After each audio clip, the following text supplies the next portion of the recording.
You are now listening to Out of the Blank.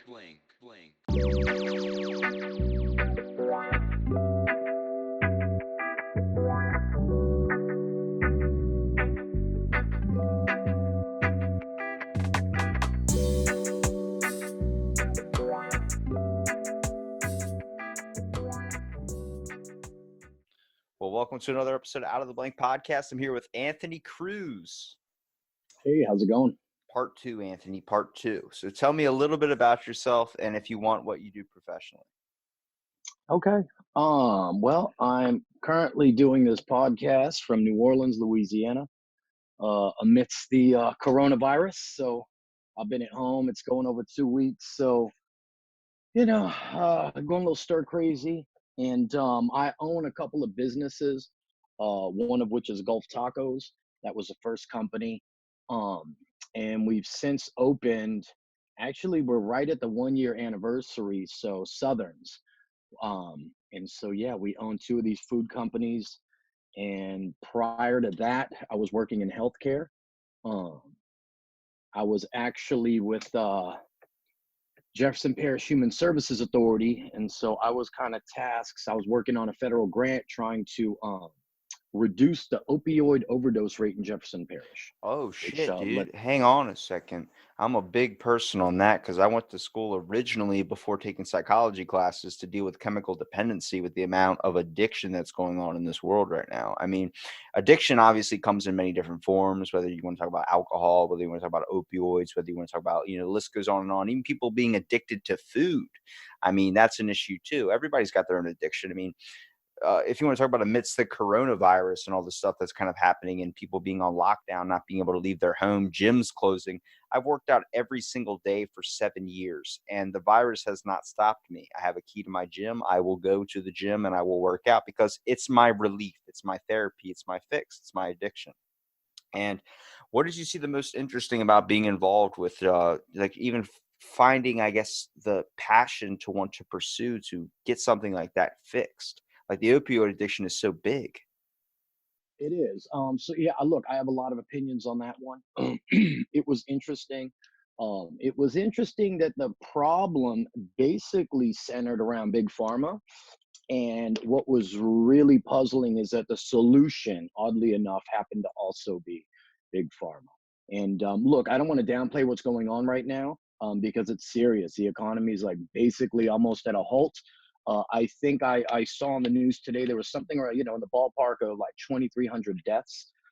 In 2018, 70,000 Americans died from opioid overdose, and no one really gave a fuck. It was just kind of hushed. So you're talking about, and that number might have been like 69,000, but collectively more people died in 2018 than the entire sum of the Vietnam It's a huge issue. A lot of people aren't looking at because look, I went to my doctor and he gave me a prescription for anxiety medication and depression medication. That's okay. But let me tell you something. If you take a depression medicine, if you take any of these types of things, you are not the same once you take those things. I took them for a very long time. I realized I didn't like how it was making me feel very groggy, very kind of not myself. It even I lost passion in a little bit of my workouts. My workouts felt trash. It felt like I just was there. I wasn't giving two shits about anything going on in my head. And I stopped taking those. Nobody tells you to just not stop taking a depression medicine. That is the most dangerous thing, apparently. I didn't know. Now I Yep. tell people my head's a little bit fucked up from it. I don't know. I know what it was like to not feel things, and now I know what it's like when I'm not on it, how I am normally. And it's a little bit different because you still want that, like, man, I wish these thoughts would just go away, but you got to find an outlet for it. And even me being an insomniac, okay, he prescribed me a high dosage of Xanax based on the little guess questions and answers I gave him for insomnia. I mean, I've dealt with this my whole entire childhood. I probably sleep 2 hours, 3 hours every couple of days, which I've learned to function. I just learned to be productive, do a podcast, do this, study, work out, do something, get my mind moving. But that's how the world works today. It's so easy to wear a lab coat and prescribe something to somebody rather than, anything else that could be beneficial. Like I've seen medical marijuana help people, you know. Absolutely, absolutely. And yeah, and look, it was an aggressive marketing campaign. It was a lot of misinformation, and I mean, they've you've seen, I think Purdue, um, they've since filed for bankruptcy, and they basically lied. So it wasn't necessarily the doctor's fault. Is that a lot of these drug reps were giving out false information. So especially like with OxyContin, there's a little video of like the pill going down your esophagus into your belly, and the thought was, you would prescribe less medications and you take the strong one, hence it would be less addictive. And you're talking it just things are now starting to be done because it started taking middle class white Americans, basically. Um, so people went to their doctors, they got prescribed this, and then the thing is, you can't just abruptly stop. You physically get sick, and so you had middle class, upper class people now going to heroin, and so all of a sudden they started to focus on it. But it's just odd, and this is just an opinion. Is there's medications like Suboxone, methadone's making a comeback. I don't know if you know anything about methadone. Take that shit for a year and stop. See how that feels. It makes like a heroin overdose look like a walk in the park. And so you have some of these, and a lot of the language kind of harm reduction. And I get it. It is. You're not walking around committing felonies, but Wait, you're methadone still is the dependent. thing. Methadone is what they give people that used to be addicted to heroin to help them deal with the addiction thing. It is. It is. The thing is, if you try to get off methadone, it's um, it's really really hard. I It's mean, really really hard. it's like that with so much like, I was taking that Xanax and stuff. I took it once. It did not work at all. I took exactly what was prescribed. It was a high amount. I slept 30 minutes. I'm not gonna lie, it was the deepest sleep I've ever had of my entire life. But Word up. yeah, when I woke up, I was groggy all day. It felt like my head wanted to be asleep and my body just wanted to move. So I was going to the store. Literally, I spent 3 hours in a Walmart just walking up and down the aisles, looking at everything. And then my aunt stops me and she goes, "What are you doing? What are you doing here, Rob?" I'm like, I don't know. I don't know. I don't know even how I got here. I don't really remember driving here. I really just remember leaving my house, leaving my street, and then after that, I was at Walmart. So, that whole thing. And I can see where people can get addicted to it because it could help some people. And I'm not saying that it doesn't help everyone, but it's a bigger issue when it becomes to addiction because it's when you have pain and you want it to go away, you know what that pain is like and you don't want to experience it again. So you'll be more than happy to keep taking a pill after a pill after a pill until your body needs that. Yeah, yeah, absolutely. And so look, and just to put a positive spin on it, we've done some pretty good work here, and I will tell you because we work. I'm in a few coalitions, and so doctors actually, if you go, they are very reluctant to prescribe opioid pain medication, and they're really really cautious about doing it. So the work is being done, and it's just kind of like they're going to a lot of black market. But one of the things about Gulf Tacos, and I'll just plug in the business, is when we started out, we wanted to give back. And so our mission was like good food supporting a good cause. So there's actually a treatment facility here in New Orleans, been here since the late 50s, called Bridge House Grace House. And it's for complete indigent. If you have zero money, you can go in there. They get a lot of donations like car. If you have some extra clothes or furniture, you can donate, you get the tax write off. And basically, for the men's side, it's a 4-story building. They house 84 people for drug and alcohol addiction. So we give a percentage to Bridge House, and we've done that from the gate. We support a lot. They do about 3 or 4 fundraisers, so we do that. And then on top of that, a lot of our work staff, and most of it's kind of part-time basis, are either people that have recovered from addiction or have a loved one. So we don't want to just talk shit. Like, we want to be about it too. And so we You want want to to. show you have a foot in the community too. I actually You thought, talking about to a few people that's been on the podcast, who's one that had a son that was going through major addiction issues, and she was talking to me about, like, she started a thing called Wounded Warriors, which is like people that are suffering from opioid addiction. I mean, you're seeing pregnant women that are suffering from that, and then the baby comes out dealing with addiction syndromes and stuff. It's very very intense. But I had this idea in a dream, which was starting a apartment kind of complex with all these people that are suffering from addiction that are trying to get over it and trying to find a clean way, like a rehab, like a Safeway home kind of. yeah, Um, you know, each person gets a bunk mate, gets someone that they can connect with based on similar interests and stuff, and they have to live, and they get about a month's rent. And in that month's rent, with clothes and everything to go get you a job, you have to show that you're actually trying to get better. You have to, people are going to get you job interviews. You have to go to them. You have to fix yourself. And it's going to take a long road, but we need to show that you're doing something. Each paycheck, you put a portion in, it goes into a community fund, and that goes to an event that I will always talk about, like, how they have school lunch or something. It's Yeah. a get together. We're gonna go fucking bowling. Let's go, everybody in the van. Let's go bowling. Let's do this. And you'd have a supervisor for your distinctive hall. So one guy would watch over 10 people. He would come by, make sure, knock on your door, get to know the person, make sure that they can connect and be able to understand who they are. Because the weird thing about addiction is, when you're trying to recover from it, the problem with all the therapies and everything is they make you feel like a hurt bird. My dad was an alcoholic, and I remember going to the counseling meetings we had to go to for schooling and all that. And the one thing they told you not to do if you're a student going is don't bring a fucking notebook. Don't bring a notebook. Don't sit there with a pen and paper and write down these people's thoughts, because it's gonna look bad on them. It's gonna make them feel uncomfortable and not want to express themselves. I went in. The guy said, "Pick a chair that's comfortable." I sat down.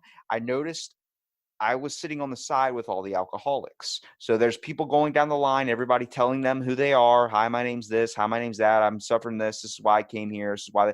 And as they get down to me, they go, "So, stand up and say your name." I'm like, "I'm Robbie. I'm actually here for a class. I'm not an alcoholic." And everyone's like, "Oh, you sat on the wrong side." I'm like, "You told me to sit where I feel comfortable." And I sat in this chair because it had rollers on it. And it was a small little joke, but I didn't see them as extraordinary. I didn't see them as something hurt, and that's what they need. They need people to understand them, and they need people to obviously be supportive, even though how hard it is, but not to treat them like, they're just some baby on the side of the road. Okay. Yeah. I mean, is that how they felt? They voiced that to you, or that was you putting yourself in their shoes, coming to that conclusion? Though. I guess a little bit Just of curious. both. I mean, Okay. especially coming from a view, like, I know when my dad was talking about it, he had a problem with how everybody was treating him like he needed, so much help, and that he couldn't do anything on his own. And he liked the structure of having it. And I've talked to a few of them. There was a guy there, elderly man named Jim, and he was like, "We're all suffering from something, and the fact that people don't admit it to themselves is what's the biggest problem is." And he said when he was going through it, he was very, very stubborn, and his wife was trying to put him in through these classes and stuff. But he came to it as, as long as people told him, like, "Look, you can leave, you can go out the fucking door and do whatever you want, but we think this is better for you. We think this is going to help you, and if you want it, it's here." And then that's what made him stay. Yeah, and look, with that, I think it's like anything else. It's a process. Um, I have a really close friend. His sister had cancer. And the thing is nothing's gonna be permanent. And so, you get diagnosed with something. There's a period of mourning. You know, it's like, oh shit, I have this. I have cancer. Oh, I'm an addict. And then what happens is they survive. And have you ever heard someone say, "I'm so and so, I'm a cancer survivor"? Yeah. So what happened was the thing that handicapped them, when you get through it, there's a whole different perspective. And I think it's the same thing with addiction. Early on, um, a lot of the insights that someone might have early on, as you go, you realize that that was actually your sense of strength. Does that make sense? Yeah. And so it changes. But yeah, I mean, I guess people, to be honest, my view on that, they're kind of looked at, we don't really understand addiction too much. We don't even understand the human brain at all. This thing that's inside of us that nobody knows how it ticks, nobody knows how to work. Everybody's got an idea, but then that gets proved wrong 10 years later. I mean, Well, it's I think the idea is like they want to do it. Okay. And let me give you an example. I got my business partner, Gene Colley, by the way. His father had throat cancer. Okay. And he got the treatment. He did everything that was fucking required. Okay. And then a little time passed and they go and check. Okay. The cancer was still there. You know what no one did? You know what no one said to him? You must have wanted the cancer to come back. You must have not wanted it enough. And yet, when we get with addiction, that's the fucking dialogue. Someone goes in, they have a slip up, and the very thing they're saying is, "Oh, you must want to get loaded." right? And so it's just that. But when you have something like cancer, you would never say, No, see, this is right? what's really interesting. What's going on with me right now is I'm actually dealing with a gastrointestinal disease thing that's been kind of happening for a little while and trying to get the medication for it. I've lost like 3 grand in the past 2 months because it's like $400 for a 20-day sample or something like that. Something ridiculous. So I've spent all this time trying to get it and now I have to buy this medication on my own. The, my insurance dropped me. They said, you're not worth it. I swear to you, they're like your coverage. It's not worth $400 a bottle in coverage for you for this medication called Linzess. So I have this woman from the Maryland Health Government basically calling these people, getting on their ass. Literally, before I talked to you, she gave me a call and going up these people's ass to make sure I get in contact with them. I'm like, you called me last week. You said call them 4 or 5 times. I called them 4 or 5 times. I left voicemails. Nobody answered me to the guy you requested for me to go to. Now all this stuff's happening in the world with the virus. I can understand where it would be hard to get back to somebody, but it's been happening for months. I've just constantly been being slipped through. So when she calls me trying to help me out, I just look at her. I'm like, I get you're trying to help, but I've slipped through so many times and they don't seem like they give a shit. So what's the point? And it comes an issue though, because like people that actually need help and actually, they want to get it, they don't get it. And the people that really don't get it, or really don't want it, or really don't kind of need it, they end up getting it the easiest based on it's all insurance, it's all a money factor, and that's what I hate the most. That's true. That's true. You're right about that. So. And I think it's important, like especially what you're talking about, like with your first taco place. Now, how did you go from doing all this and being so like driven by a lot of this stuff and influenced by some of it as well? Where did you go to just opening up a business? Is it a taco joint? So have you been in New Orleans? No. Okay, so we basically, with the exception of these present times, every weekend is some type of a festival, some type of party, Beads. and Lots of beads. beads. Yeah, that's from Mardi Gras. My But so favorite you know, bands like, from my favorite bands from New Orleans, 311. so what happened was a good friend of mine, Gene. He actually was working with this little pop up, and they did brats, and he was just part time. He was working there part time, and he would tell me, he worked the weekends, he'd make a little bit of money. And most of these festivals, man, people have been there for a while and they only take one type of food. So we actually met with the guy, Woody's from Woody's Fish Tacos, and we were just gonna look at some equipment. Just basically, let's just see what he has. And we found out that he was done. He was like, he hated it. He was pulling. He'd been doing it for about 8 years, and he was pulling out. He sold us like his van and a bunch of his equipment, but more importantly, we knew there would be a gap in tacos, and so we scrambled. We actually got in a pretty big event, and we started something up. Barkus, which is Bacchus is a big Mardi Gras crew. Well, Barkus is it's a dog crew. They actually run through the French Quarter. They have a king and queen dog. It's awesome. And so we did that event, and we did really good. And so we just kind of did that on the side. And it's funny because initially we're like, man, this could pay for the rent.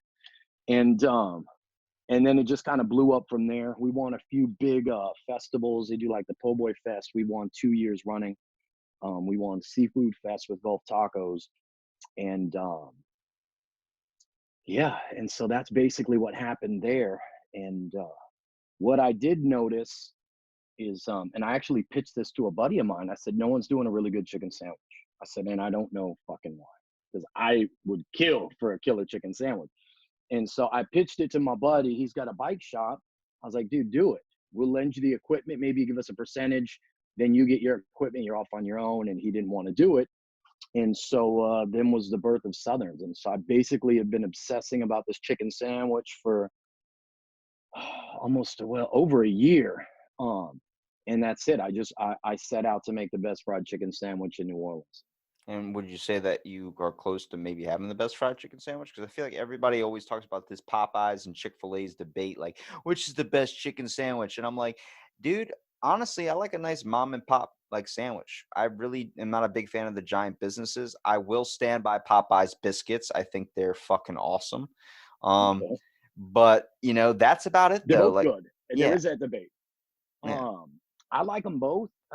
Yeah, yeah, we fucking knock all that out.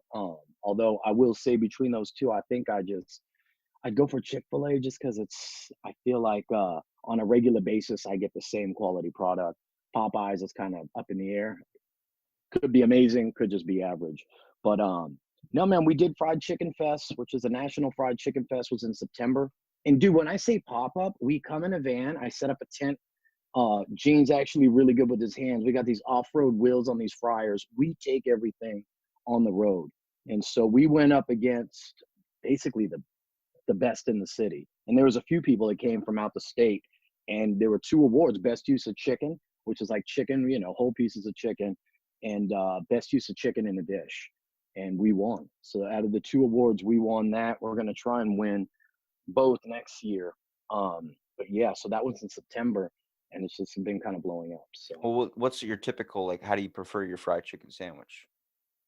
so we use a boneless thigh, which a lot of people don't even realize it's a thigh. It's the better. I tried the breast. You can get a small breast like Popeyes.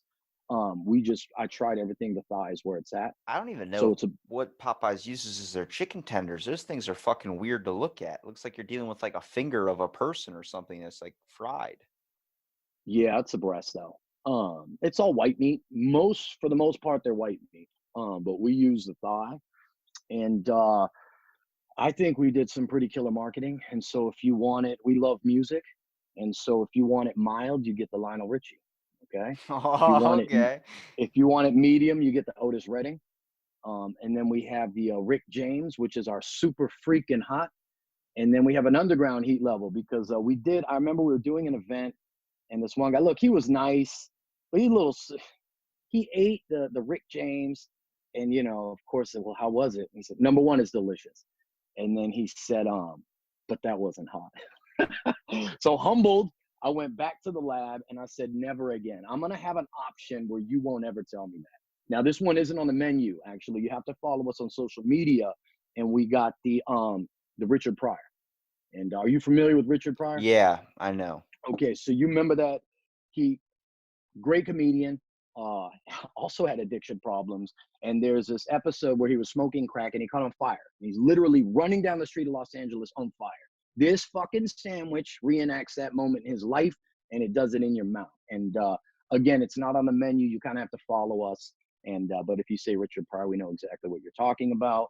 And we've since made another sandwich, which our followers name, and that's like a sweet heat, and we call it the Sweet Prince. And so we bring that out one day a week.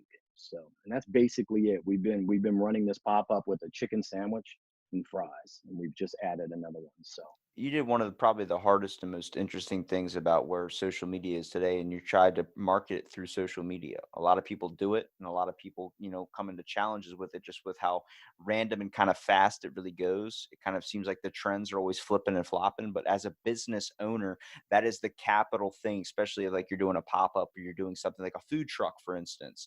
Those people that are traveling to events, you're taking pictures of where you're at, telling people, come find us, we're here and here. That's great marketing aspects to what this world and social media has really opened up for everybody. absolutely. And I can tell you this: a year ago, I didn't understand that. A good friend of mine, his wife, actually, we were talking, and she gave me some points, and it resonated. I actually was off Facebook. I was trying to get more into a spiritual place, and because of the business, obviously I have that. And Instagram, dude, I didn't know. I know people would say like hashtag blah.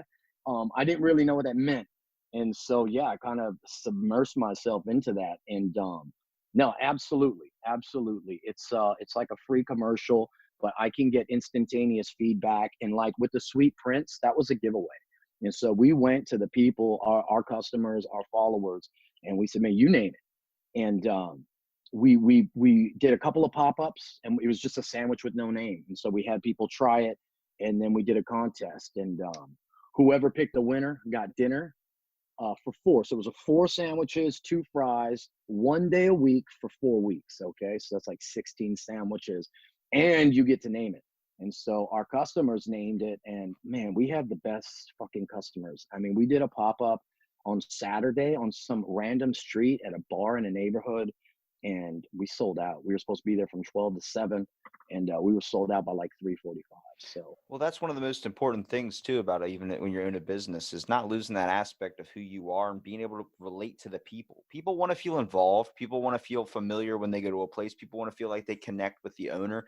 I mean, any product I buy, besides like general stuff at like a store, but like hot sauces, barbecue sauces, whatever. If I've talked to those people, which is why I buy those sauce. I'm not going to promote your absolutely, shit if I don't like you. If I can't vibe with you in a conversation, if I can't feel the human person, that type of thing, it ain't happening. Because I've gone to so many places where it's like fucking Starbucks, you're selling me a CD, and I'm like, I just want a coffee. It's like, what else do you want? I'm like, I don't want anything else. Stop trying to sell me Michael Jackson CDs. I have plenty at home. It's like it lose that personal connection with things, and I think that's interesting that you let your customers pick the names of the sandwiches and stuff, because like you can start to see cereal companies do that a little bit too, like choose our next flavor. You're giving us options to choose from. Let the people throw out ideas. Let me pick one from the crowd, like throwing out a fishing net and pulling in something. absolutely, absolutely. And we're working. Look, we don't. And to be honest, the business model itself, we didn't know this. It's kind of been a learning process, but it's awesome. We were actually looking at brick and mortar locations right as this thing happened. So obviously that's on pause. But dude, if you think about the idea of a restaurant, so you pitch an idea, all right, maybe of what the restaurant's going to be. You don't know whether it's going to work. Um, and you pitch the thing, and you get the lease, you sign what, a 5-year lease, you get the equipment, maybe you get an investor, and meanwhile you're hemorrhaging money while figuring out like if this works. And oftentimes things won't work. You're like, okay, look, they're not liking this, they're liking this, and so you make adjustments and you tweak it. And dude, my heart really goes out to a lot of these restaurants, and I hope our federal government looks out for small businesses, um Oh, they're because they're they're f- they're they're fucked right devastated. now. They are They're literally. devastated. I've talked to so many people that own small businesses, especially through the podcast. People that own food trucks. They're like, I don't know what to do. We have all this stuff, and we have no way of getting our business out there. We have no way of doing this. We have no way of doing that. And that's just because of the fact is, what's going on right now is very, very crazy. I mean, I know someone that just like my owners of my gym. They just became the owners of my gym, Oh, and shit. now this happens. Like Yeah. their first month is no money at all. People getting charged and complaining, wanting refunds because they're not able to go work out because they literally are forced to stay in their home. So all they're doing is remodeling. I'm helping out and trying the best I can. And it's difficult because you're starting to hear things like, oh, your business doesn't qualify. What qualifies as an essential business? You keep Walmart open. They kept a hair salon open. That's the one thing, was don't get your hands near anybody's hair or face or anything. And they left that open.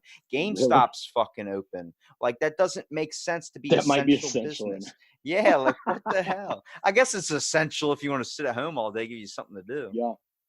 No, no, I know. I know. It's and so what, look, we're doing our part. We really are. We started with 15 sandwiches.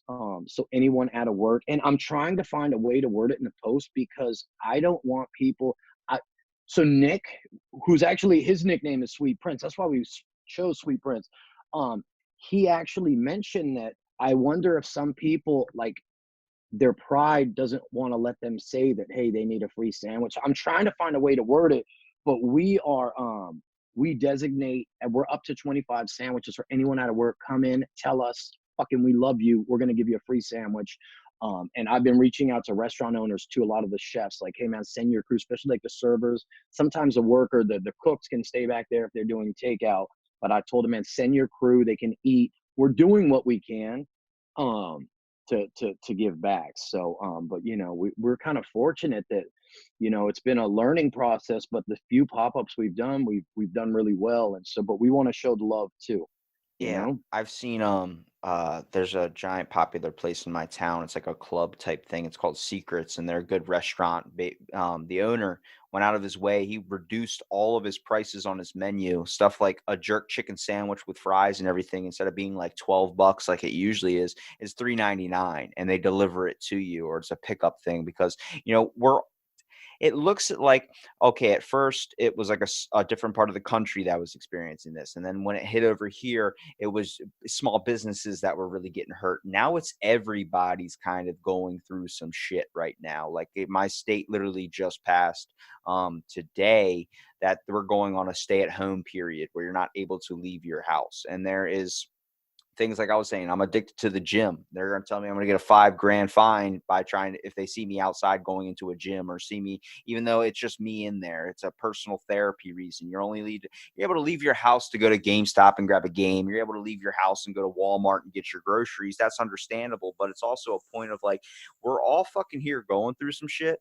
And the people that you want to connect with the most, like yourself, the experienced people that are in the area being involved, they're the ones that are trying to help and trying to show everybody that like, hey, we're here for you too. I mean, I think that's amazing, the fact that you're trying to give out a little bit of help and support, especially to people that are losing their jobs, because this is something we haven't really experienced. It's turning into, I swear to you, it's I Am Legend, like with Will Smith.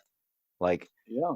No, it is. It feels very Hollywood and surreal, but you know what? A buddy of mine was talking about this too, and on a more of a positive note, is he was just like some of the insights, and he realized that he didn't need as much as he thought he did, and that the things, because sometimes we can get caught up on nouns, right, on material things, and what he realizes and what I'm realizing is it's that connection, and maybe I didn't need the shit I thought I needed, and maybe the important thing was, it, hanging out maybe a little bit more with a friend, or telling him something, and so oftentimes we don't realize what we have until it's kind of ripped from our grasp, which it has been.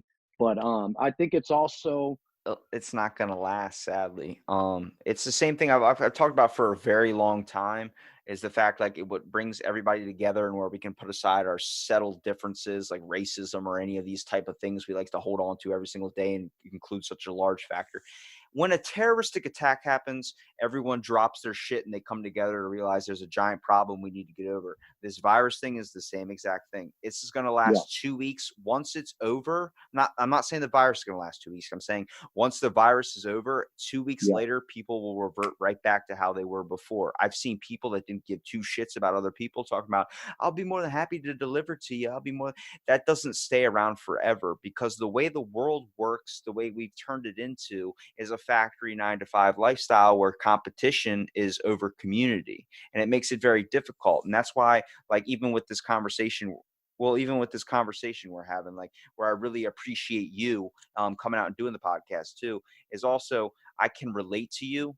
I can, I see a person, not a person that owns a company that's just like, hey, fuck you. I don't care. I have all this. I have all that. I don't really care. You know what I mean? I don't know I, much. but see, that's what I'm saying. We like to show a displayed view of who we really are. I show people like, this is what I have. I don't have anything more, and whatever it is whatever it is. I don't like to show myself in a glorified view. I can sit there and tell you, I went to Walmart earlier and helped a woman put water in her car. When Walmart opened up, guess what happened? I wasn't able to get water because I was helping somebody else. But guess what? I don't give a shit. You know what I mean? It's the whole factor of, I can drink from the tap. I'm not that. I drank from a hose at one point, which apparently is wrong. But people need help out there, and it's not so hard to be not selfish. You know what I mean? Yeah, yeah, and you're right. The majority might, but it's the work we're gonna do, right? That's it. And I think that's kind of what this has been. Could be what this could be about. Is this time to kind of reflect on. I could worry that that maybe 90% aren't going to get anything out of this, or I could kind of take it because there's always something to be learned, right? And just yeah, maybe the thing. Well, I mean, what's valuable? What's valuable to since things have been ripped out. Fucking toilet paper, dude. You know what it's Are like to you deal guys? with it. What state are you I'm in Maryland, so you in? know Okay, what it's there's like no to. toilet paper there. There's like they had to limit it to where you buy now. It's like you can only buy 2 rolls of toilet paper. I'm Which like, is dude, crazy. I got a syndrome going on right now that's like IBS. So I actually need it. And people are like, look, you can only take a shower so many times, man. I mean, it's just Yeah, I can't, like, 6 times a day is enough for me. I don't want to do it anymore. I'm just like, let me get some Lysol wipes. I tried it. It hurts. It doesn't feel good. I don't recommend it to anybody out there, but it's about being a person too. But we go into this right. pack mindset, pack the bomb I know. shelters, get all the Don't you water. need enough food to shit that much to use that much? That's the thing that baffled me is like, you don't even have enough food in your house to shit that much. It doesn't It's cause shit. crazy. It doesn't even make you poop. I have no idea where we just got this mindset that like it's gonna be like that one movie where like toilet paper is money, where everybody's just like, I'll sell you a pack of smokes for this. It's like I'll sell you a roll of toilet paper for the keys to your Lexus or something. Yeah, It's it's it's crazy, huh? it's nuts. But I mean, it's interesting too because people are starting to like really kind of reflect on going out into the outside world and experiencing a little bit, and that's going to change. But man, it Probably really will. puts in a different aspect of small businesses too. Like a lot of them going to social media, you get to see a little bit of care, which I think is interesting because I thought it was lost entirely, and you get to see a little bit of it left. Yeah, you know what's really weird is in my neighborhood. Now I know the neighbors across the street and we've talked and that's about it. But one thing I have noticed, and I'm 41. Okay, so I was born in '78, and I'll go outside and in little groups, you could tell it's families. They're walking, they're riding their bike. It's just they're saying hi. They're a little bit nicer now. They're not getting within that 6 foot perimeter, but they're just waving. And there's been also some weird byproduct from all this craziness too. But dude, when I go outside, especially like at 6 o'clock, it's hot here. We have record heat, and it's always hot in New Orleans. So you get to like 6 or 7 o'clock, and it cools down a little bit, and it reminds me of when I was a kid. And so there's also some neat things, and that's kind of my point. Is it shitty? Fuck yeah, this is ridiculous. A lot of people are losing money. There's going to be some devastating consequences, but there's also been some kind of neat stuff too, like that. Seeing families outside their house and the kids are riding their bike, and they always had the kids. It's just we were too fucking busy. We didn't think that was important, and that's what I'm talking about. Yeah, you might have to do some cardio, Yeah, so but freaking. and we're taking precautions too. On the last post, you call the cell number, you put in your order, you pick it up. So we're we're doing our part, but we'll see. They said April 30th, so Yeah, and it comes to like a depression factor too. You leave people locked inside their homes all day, even though like that's okay after a day of not of maybe like having a day off. You just want to sit at home after working a long week. That's fun. But once you're like I've always said, once you're locked in your house with your family for longer than 7 days, somebody's reaching for a butter knife. It just happens. You can't connect with everybody in the world, especially being around them no.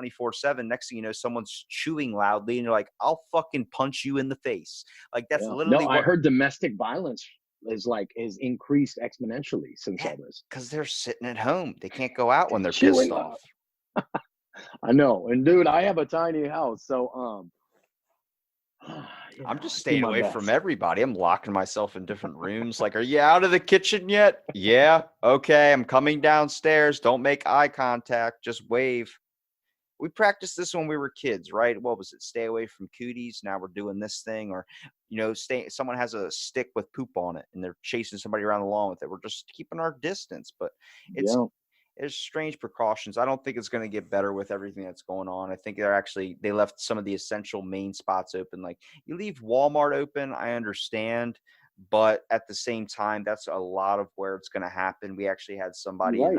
in a county over that was working there has been sick for the past week, and then they just found out that he had coronavirus. So not everyone that has been in contact at that Walmart, the whole Walmart shut down. All the people are getting tested for it. I'm like, see what happens is it's just so freaking weird right now, dude. It's hard to explain. I know. And it's weird because the coping mechanisms for because this is a highly unusual, stressful, life altering event. And the way we would cope, and maybe that's church, maybe that's like a 12-step meeting, maybe that's seeing your family, they've all been taken from us. So this is definitely it's like a fucking peach tree dish, and we're going to see what happens. But it's just how we would normally deal with a very difficult situation is we don't have those resources. And so yeah. well, you're going to see two things. One, I talked to a stockbroker or stock marketer at one point that was analyzing the stocks a long time ago, and I said, I bet toilet paper is probably the best stock to buy because it never goes up and it never goes down. Right now, it's probably at an all-time high with the fact that they can't even put it on the shelf before some person grabs it with their butterscotch candy hands. Shout out to the old people that are buying like 50 rolls at my Walmart. That's not funny. I look at you in disgust. But at the same time, like another thing too, like we're seeing like businesses, restaurant food, you're gonna see gym memberships really increase once this is all over because people can't, they're just sitting around eating all day, which you guys come in handy because you being able to deliver to somebody's house. I mean, food is a very good antidepressant. But that's also going to create maybe addiction problems too, which is nobody's factoring in as well. With all this stuff that's going on with money, all these like worries about bills and food, and that's going to become addiction property to where now you're going to start eating way too much. You're getting depressed. You need that depression to go away. That's going to create another problem down the road. True, maybe bicycle sales. I think those have been on the up. That might be a good route to go in. Any Prime type of market for bicycle shops, man. yeah, yeah. You can talk to my buddy. He's got one. He's doing pretty good, so I'm grateful for that. Does a lot of refurbished You bicycles. you were bringing up the names of these sandwiches. Why did you particularly choose comedians to name your sandwiches off of? Now only the comedian Richard is the Pryor. underground heat level. It's a Richard Pryor. So yeah, Lionel Richie. Those are all we just I love Otis Ray. He's probably my favorite of them all, but they're just really good musicians. I love the music. I So was thinking I had a good idea for one. Now you could shit on it. I don't care. I okay. was thinking if you made a bourbon fried chicken or like a nice like maybe like kind of like a beer kind of fried chicken and called it the Sam Kinison, right? What? Yeah, yeah. I love Sam Kinison too. Dude, we had a lot. We had a lot of good suggestions. So and then we have a lot more in the repertoire coming. It's just difficult. Like, we bring the equipment off site. And so it's difficult since we're not stationary to come up with new things. I mean, we're limited. It's a 10 by 10 foot area. And so once if we go the brick and mortar route, there's going to be a lot more specials. We have a lot more po' boys too that we had won with Gulf Tacos. And we've sampled some stuff out too. So people ask us, when are you going to bring those stuffed wings out, or when are you going to bring the grit fry, and so we have a few of those things. But how so I wanted to keep the price point low, and our sandwich is $9. Some of you might think that's high. We've been told that, man, we probably need to up the price, which we're not. But it's funny because my background is actually fine dining. Okay. And I worked with Susan Spicer, John Besh. I worked at an Emerald restaurant with Mike Russo. And so I've even worked at a Michelin star restaurant in New York. And so I worked in a lot of fine dining kitchens. And the one thing I noticed, how rarely I got to eat fine dining food.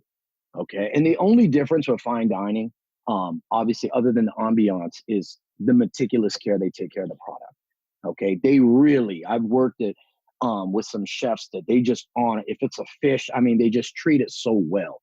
They really do the fish justice. And that was it. And so what I wanted to do, since I can't eat at a lot of restaurants like this, and I still can't, it's expensive, is that I wanted to still have that level of care for the ingredient and then make it a little bit more approachable. Because what I'm doing when I go to a new city, and last time I was in Memphis, someone recommended this barbecue place.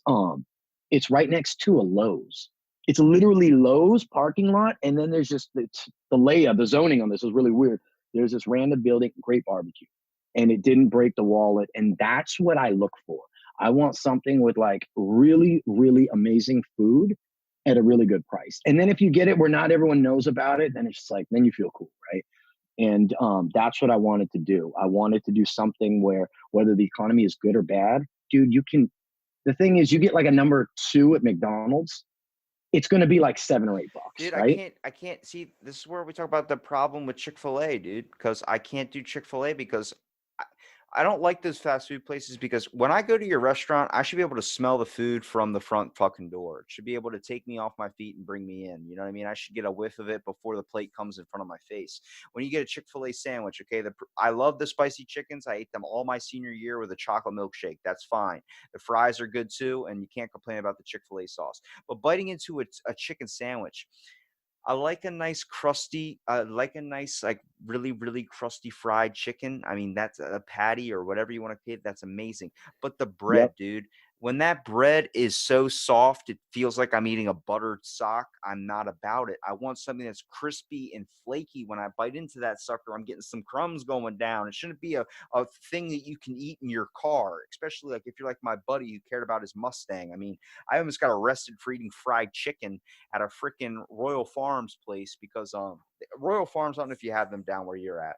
It's called they're called Rofo, but they're supposed to be world famous chicken. World famous chicken, my ass. I went there at 1:30 p.m. in a West Ocean City, which is right next to Ocean City, which is our popular attraction down here.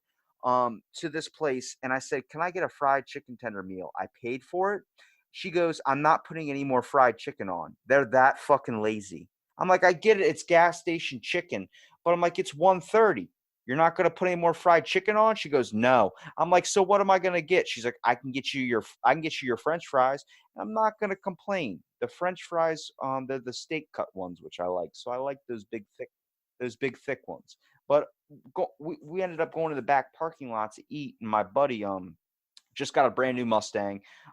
Didn't want any crumbs inside of it. I mean, I just had to convince him enough to be able to eat the meal actually inside of the car. And so I'm sitting there and I get out of the car and I go to dust off all the fucking fried chicken crumbs and all this stuff or whatever all over my shirt. And I'm dumping my shirt out like that. And a cop pulls up behind my buddy and just goes, "What are you doing, man?" And starts interrogating us for like 5 minutes. He goes, "Are you hiding drugs?" And I'm like, "What?" And he goes, I saw you get up and dump something down behind the seat. You hiding drugs?" I'm like, "Dude, I was dumping." And I felt like I wanted to say yes, I was, because I was embarrassed with the crumb factor thing.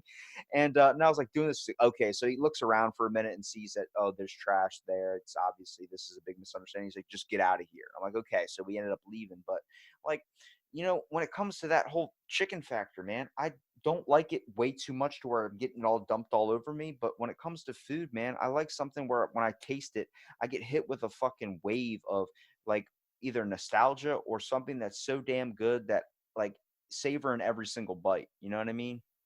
Absolutely. Absolutely. And then oddly enough, and this was we went back and forth on this, and I don't know what your local like white bread is over there. I'm originally from California, so it's kind of like Wonder Bread over there. Over here we have Bunny Bread. And they get the sliced loaves, and they also make like the hamburger buns. And look, number one, it's not to diminish Bunny because I fucking love Bunny Bread, but it's not a brioche bun. Okay. And look, the thing is, when it comes to a burger, I love a good brioche bun. But on this sandwich, we use the most inexpensive white bread. Now we butter it and we toast the inside of it, and it's amazing. By itself is delicious. But what our thought process was, the chicken's so fucking good, I don't need a brioche bun. Like, you know what I'm saying? There's just no need for it. And so yeah, we use bunny bread and we proudly put that on social media because we love it. So yeah, just think of like your most basic white bread um at the grocery store. If it was on the grocery store, I don't know if it's over there. Like over here, you can't get bread. Now we get our product through our bread through Restaurant Depot, so you need a resale license. So we have access to buns, but just think of your most basic white bread, and that's what we use. And the chicken's that fucking good.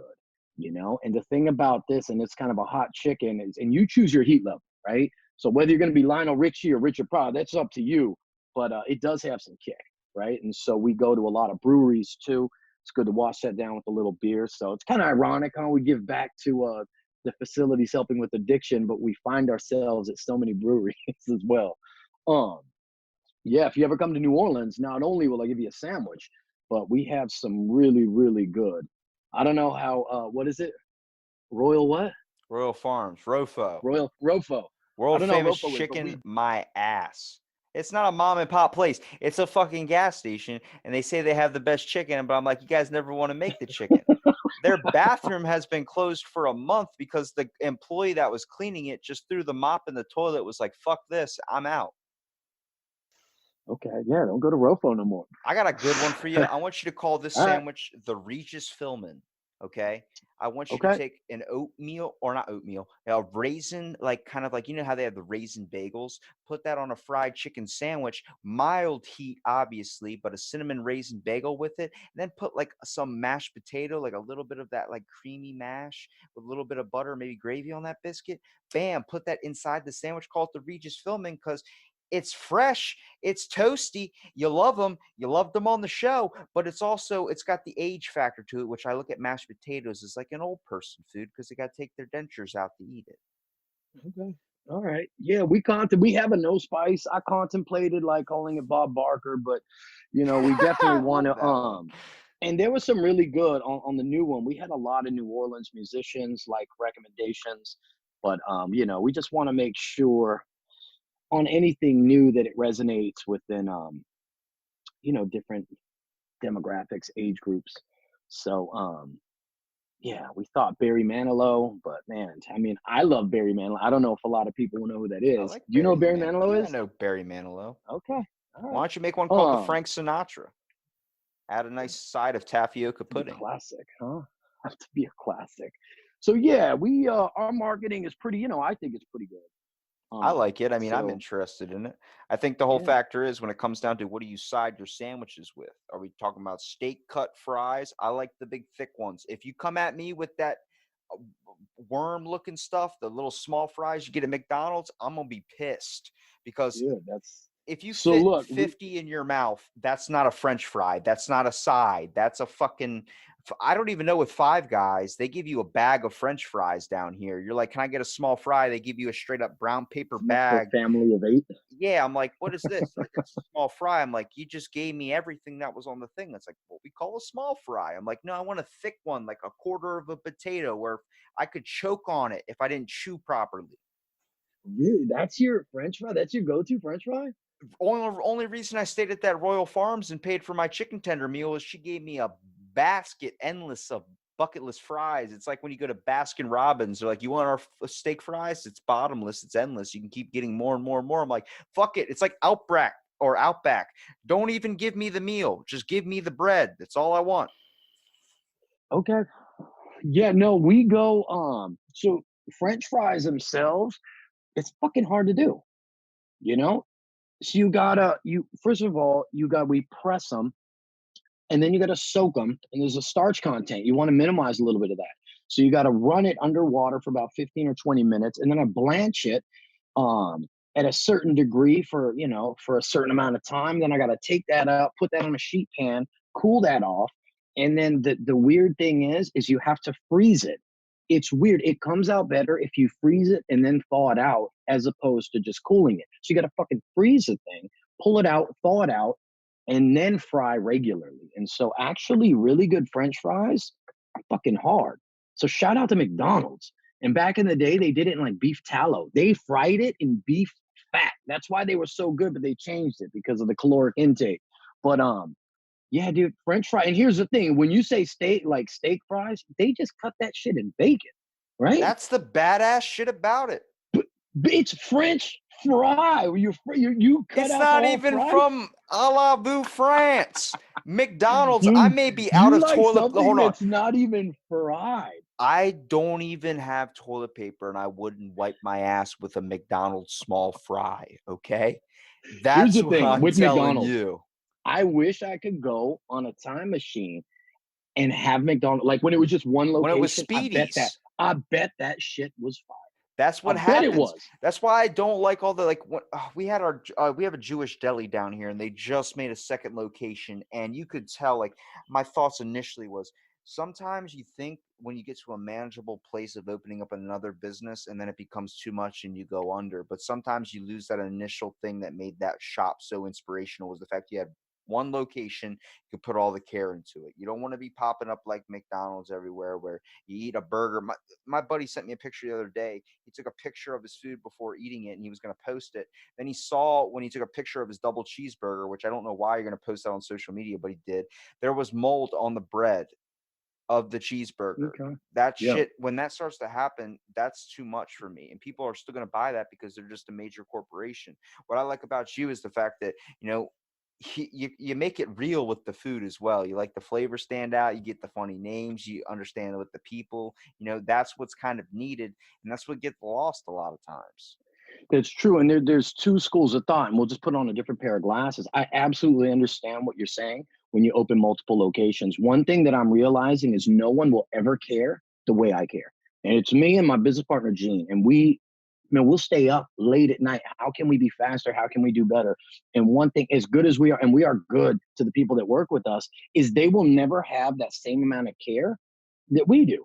Right. And so you kind of accept that. But what I will tell you, as far as, like chefs I know that worked at restaurants and became successful, is you have people that have fucking stood beside you, not making much, that have been there before you were shit. And so what you have as a business owner too is you want to provide a platform so that they can move up. Does that make sense? Yeah. So if you got Joey here and Joey's been with you in the trenches since the beginning before you were shit, now all of a sudden you're something. Well, if you stay at that one restaurant, Joey can only get up so high, right? And so how are you going to bless the people that kind of helped you to get to where you're at? And that's another location. And it's a difficult juggling act, but lots of times when chefs open up other restaurants, and think about it, that's more risk unless you're opening up the same restaurant, right? So if it's a new concept, there's risk involved. There's a lot of money that can be lost. And oftentimes they do it so that their sous chef, the people that rode with them, can become the executive chef and they'll run that. And so it's also good to remember that is that the building, it's not necessarily coming from a place of greed. Sometimes it is, but it's also coming from a place of, man, I want the people that rode with me to be able to do better, and that's also it. And it's tough. So I get it though. I get it. It's tough, dude. I've been to a Popeyes where it's horrible. It's horrible. And I know that if you go to like Al Copeland, and because it actually originates here in New Orleans. I will swear by those biscuits, bro. I don't care. I will go anywhere to get a nice Popeyes biscuit. I wish someone would take a biscuit and put it in a candle so I could smell that shit all day. Dude, and I'll tell you what, the McDonald's brothers, I bet their product back in the 50s was absolute fire, And then like anything else, it's going to get diluted. So, Poor Wendy's. Yeah, I hear you, bro. Wendy's burned down in my town. I never even had a chance to try it. Really? They said it was Greek lightning, and I don't know what the hell that means, but it was a sunny day, so I don't understand. Okay. I think that's an insurance issue. Okay. It never opened up. It turned into a Dairy Queen. And I don't like that either. People doing their fries in their milkshake. I've never tried that, and I'm not about it. Well, you got to try it at least, huh? I guess, but... Try it. All right. When all this subsides, that'll be the first thing, huh? That's when life gets back to order, I'll be able to try a French fry and a Dairy Queen thing. But you can't. Hey, I bet you $20 though that they still won't have time to put chicken on at Royal Farms. Holy shit!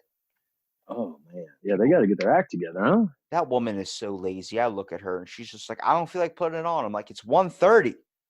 What do you mean you don't feel like putting it on? You think nobody's going to buy chicken? Where do I go at Taco Bell at 2:00 in the morning because it's open? Man, we got to broaden your culinary options, huh? All right, I'll come down and see you, and you can teach me what's good. I want to see what do you call it? I want to see the Regis Philbin. I'm telling you. Okay. You had a nice butterscotch candy as like a mint at the end. Perfect. Jesus. Priceless. Okay.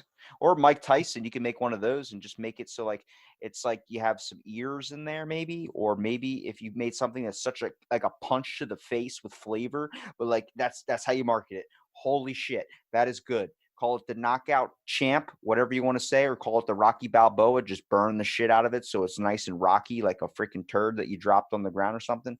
Dude, these are ideas that are coming out of. I hope you're writing this down. Get a pen and paper. I'm writing it all down. I'm writing them all down. All right. Well, I really appreciate you coming out and doing the podcast, man. I'm glad we got it all sorted out. And yeah, thank you for having me. I want to give you here a minute at the end, be able to promote your page, promote your shop, promote your Instagram, anything you want to promote. Okay, yeah, just for anyone listening, the Instagram is Southerns with an S, Southerns Food. And on Facebook, it's Southerns. And if you're ever in New Orleans, and this will pass, come on down. check us out. We got the best fried chicken sandwich you'll ever have, and that's almost a money back guarantee. It's that good. So we also have Gulf Tacos, and that's just Gulf Tacos on Instagram. Also Gulf Tacos on Facebook, and yeah, check out the page. We'd love to see you. Yeah, I really appreciate that. And thanks for listening to this episode of Out of the Blank podcast. And stay tuned for our next episode.